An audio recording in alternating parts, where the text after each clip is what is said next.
The kinds of bonds that you need to remember in biology, there's 3 of them.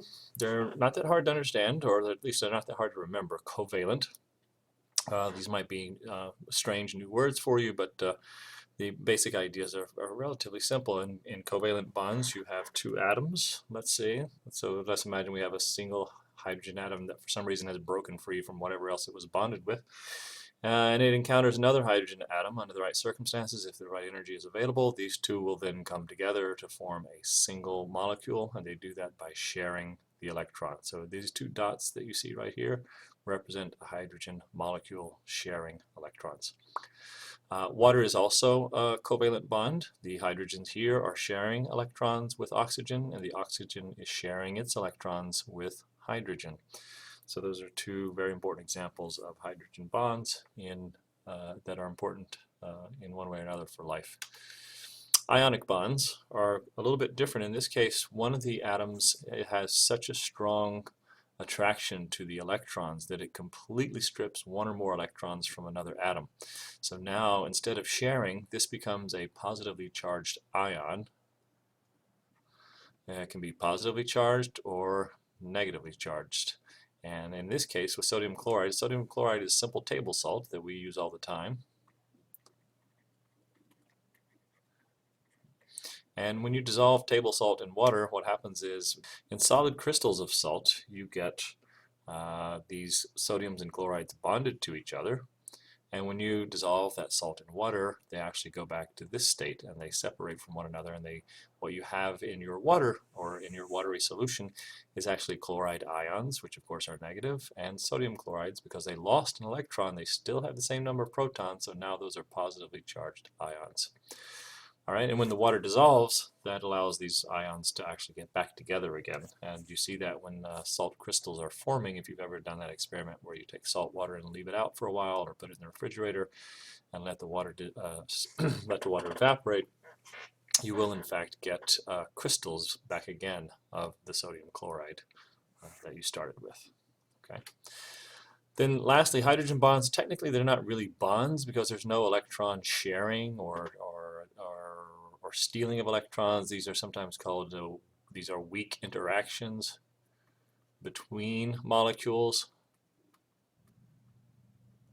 as opposed to, technically speaking, bonds. And it's the hydrogen of one water molecule. Remember a few minutes ago we were talking about how there's a positive pole and a negative pole. Well, if I have one water molecule here, and this is the negative side, and over here is another water molecule, and this is the positive side, then these 2 are going to be attracted to each other. And that attraction is what we refer to as a hydrogen bond. Now, I'm leaving out the details of the structure of the atom so you get the idea to think about it sort of as a magnet, where there's a positive and a negative pole here. Snap. And there's a positive and a negative pole here as well. Okay, so this negative pole is attracted to this positive pole, and the 2. So you see these positive and negative are opposite sides of the molecule in that case. Okay, so this causes the water molecules to stick together. It also is what holds the DNA strands together, which we'll talk about much later in the school year as well. Okay. Here you see a picture. This is a much better diagram of what I was trying to explain to you a minute ago. This little letter here just is a Greek letter for delta, lowercase delta, so it just means partial charge in this case. And so you can have partial negative charge, or you can have a partial positive charge. And so here you see the negative pole of the water molecule, if you just sort of think of a pole running through the molecule in a sense. And here's the positive pole, and here's the negative pole. And this negative pole is attracted to this positive pole. And because there's 2 hydrogens, that pole here is sort of split between these 2 molecules. So this is positive, positive, attracted to negative, attracted to negative, negative attracted to positive, positive attracted to negative. Okay. I'll post a link to this animation after the video is finished. Okay.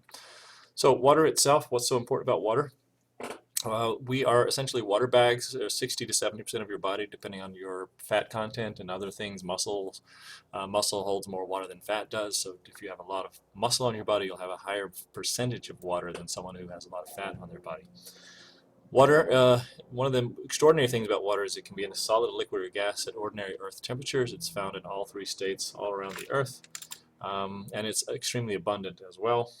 So that along with several other characteristics of water causes us to think that if we ever find life on another planet, it will be a planet that has water on it, because water is so versatile and has so many unbelievably cool properties that we'll talk about in class. All right. Here's just a partial list of some of those things from why it's so important to life. In order for 2 chemicals to interact with each other, to react with each other, they have to come together, and they have to have some sort of fluid environment for those interactions to occur. Fluid doesn't mean liquid, it means something that flows. So air is actually a fluid. Water is a fluid because they flow as opposed to a solid. So in solids, if you had 2 chemicals that were embedded in a solid, it would be hard for them to move around and interact with each other. So in our bodies, where just unbelievable trillions of chemical reactions are occurring constantly all the time, those reactions need a fluid environment in which to occur. A lot of cells need fluid for their motion or for movement. Even the cell membrane itself is constantly in motion. The individual phospholipids that make up the cell layer are not fixed in place. They actually are moving around constantly.